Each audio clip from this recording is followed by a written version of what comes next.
All right? Okay. All right, thank you. Yeah, a lot of people do want to know that, though. Why is Heartland not on Freeview and they've got an expectation? Because I think people think that TVNZ owns Freeview. No, that's right, they do. It's a common misconception, and Freeview is actually a consortium of all the free-to-air broadcasters, so it's not just TVNZ, it's MediaWorks who own TV3, C4, C42 and TV3 Plus One. It's Māori TV, they have 2 channels on Freeview, and it's also Radio New Zealand, plus any other broadcast that can come along and join up. Yeah. Thank you. Hamuera, good afternoon. Good afternoon, guys. I haven't got a decoder yet. Well, I'm thinking about getting one, shall I say. I went into Dick Smith's Electronics and they went and says to me, or one guy there went and said to me that Sky are thinking about sort of scrambling their dish so you can't use it and you have to go and buy your own. Does that sound right to you? Can I ask Bill Brown to address that? Because, Bill, you at Need a Nerd have a relationship with Dick Smith, don't you? We sure do, yeah. I'm not sure where that may have come from, to be honest. I haven't heard any rumours to that effect. I would be surprised because really all a Sky Dish does is just receive a signal. They scramble that signal and you need to have a little Sky, well, it's a digital card now, to be able to unscramble it. But that's done by the decoder. That's not done by the dish itself. All the dish does is get a signal. So, yeah, it sounds interesting. I would suggest he's maybe got confused with how Sky works and how a satellite dish works there, to be honest. Yeah. I don't know exactly how he explained, but he did say that, in future, Sky were considering doing something to their dishes. Yeah, dishes. Yeah, well, I guess they could. I mean, technology is such that they could if they wanted to, but I don't think any existing dish that I've ever heard of would have that in it. Thank you, Hamuera. Let's go to you, Jackie. Good afternoon. Hi, we've got a Freeview HD, wonderful machine, but if we record 2 channels at once, quite often you flick through the other channels, it says you're recording 2 channels at once, you can't watch this one. Why would that be? Sam, you want to take that one? Sure. What may be happening, when it says record 2 channels and watch a third, you can watch a third that's recorded. So okay. Yeah.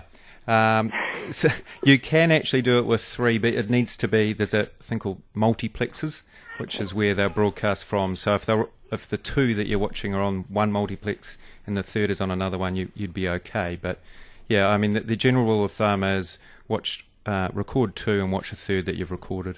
See, I didn't quite get there. Yeah. Right, thank you, Jackie. Thank you. Let's take one more and then we might take a break, but Mark, it's all yours. Yeah, hello. Yeah, I've got a problem there, and the dish has been lined up, and I think a lot of other people have. Well, I hardly hear you at the moment. That's because no one's spoken, because you're asking the question.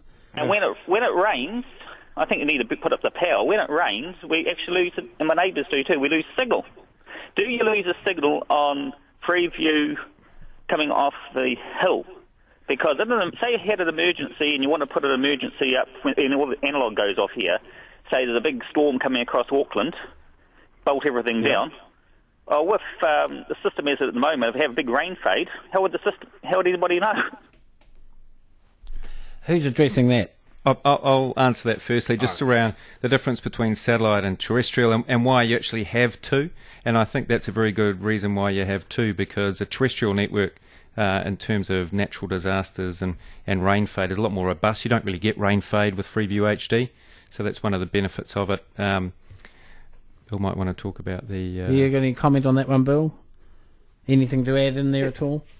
Basically it is a radio signal. As Sam says, it's much less likely to be impacted by the weather if you're using the terrestrial signal, so the local TV tower rather than the satellite. But it can still be affected. It sounds like you might have a problem with your antenna. No, we've had the people out there with an oscilloscope thing on it, and they wound it back and forward and changed the coax, and they said, no, it's other people had the problem as well. They said that it's a signal coming from the Freeview, tower. Your power you're putting up, because people don't have no problem with Sky. It's probably more likely to be the tower, the local TV tower then. I'm not sure who you should speak to would be responsible for that. No, this is coming off this satellite. We're talking satellites. Oh, satellite. Yeah. Okay. Yeah, well, then you definitely can experience rain fade and extreme weather on satellite. All right, appreciate your calls. And now we will take the break and we'll be right back in a moment with more on Tech Tuesday about Freeview. Tech Tuesday with 0800 Need a Nerd. Ask them anything techie. Bill Brown is with us on the line. Need a Nerd in the studio. Sam Irvine, General Manager of Freeview. Sam, just to pause for a moment, you've got coverage. The big sporting events this year and next year are on Freeview, right?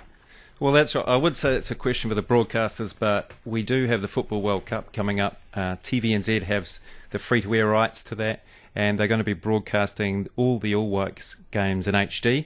So that's free HD on Freeview. And the same with Rugby World Cup next year. Actually, just back to the Football World Cup, there's going to be additional coverage, I believe, on TVNZ 7.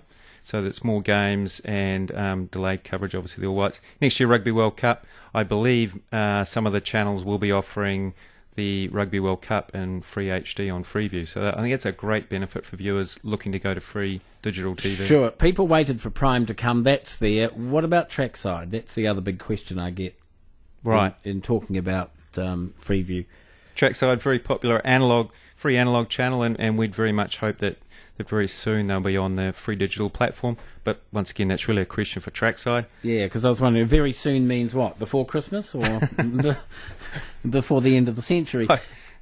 Anyway, that's up to the broadcaster. That's right. Decide. That's yes. right. But yes, do you go and coax them and cajole them and? Oh, I think we've got a fairly good relationship with all the prospective broadcasters in New Zealand, so it's really a matter of them. What will happen is as more people start viewing Freeview, the business case gets better for them to put the channel on. So, Alec, good afternoon. I'd like to speak to one of your gentlemen, Yep. please. A couple of quick questions. One is why is it that there are certain channels that you can pick up on the satellite side, and two examples are Stratus and Q, that can't be picked up on your UHF side of your Freeview, and vice versa. That under the satellite side, like I'm in the Christchurch area, we can't pick up CTV under satellite, and yet you can pick it up under the UHF side. Why? Yeah, no, very good question. So why are there slightly more channels? So there's 15 on satellite and 12 or 13, depending on where you live, on the Freeview HD. Yeah. And it's really a question for the broadcasters, because being on both means they have to pay twice. So they've got to pay for transmission on the satellite and transmission on the Freeview HD network as well. So it's really it's just a cost decision for them. Can they justify paying twice to be on both? Yeah. Okay, I've got to leave you there because we can just see if we can quickly get your question, and Diane. Yeah, hi. At the moment, we're out in the country and we've got a landline out to the front of the property, and we can get Prime. Are we better off to go terrestrial or the satellite dish? That's an interesting question, Diane. The biggest part is that when we have rain or anything, my husband has to go out there and fix the aerial up. Right. And I was sort of hoping, but it sounds like terrestrial's I'll better. just get Bill to give you a quick answer because we're almost out of time. Yeah. Yeah, the simple answer there, Diane. If you're having problems with the aerial, satellite's probably going to be more reliable for you. The main reasons why terrestrial can be really good is that you can get the high definition pictures on it. Yeah. That seems to me to be the biggest boost.